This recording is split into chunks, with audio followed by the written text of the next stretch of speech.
يلا بعدين نحط الكريمة. كيف فتحت الكريمة؟ ما بتحركي الكريمة، فتحت الكريمة أول شيء.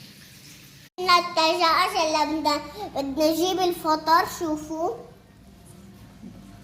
وبصل، حطينا البصل. أكيد هنحط بصل يعني عشان تطلع ريحة البصل. الله يرحمه.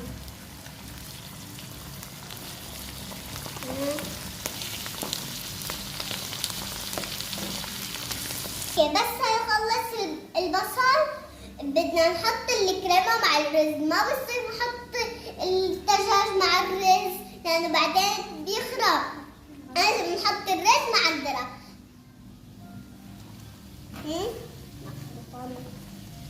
مع الزيت. هو كترنا له زيت كتير يعني. اوكي، بعد ما استوى الفطور هنبدأ نحط الكريمة.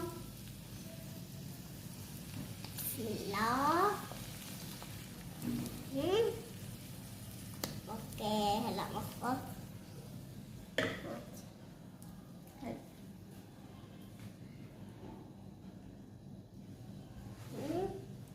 خلط منيح عشان يستوي. ناكله منيح اكيد يعني. هلا بصوركم صار الاكل وهيك. بس بدنا ندوق الدجاج اذا استوى. يلا ندوق. لا ولا رح بعدين هلا رح نحط الدجاج. حط الدجاج.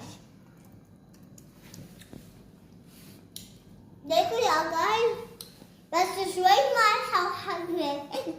بعد ما حطينا الدجاج بدنا نخليهم يسووا. بسم الله.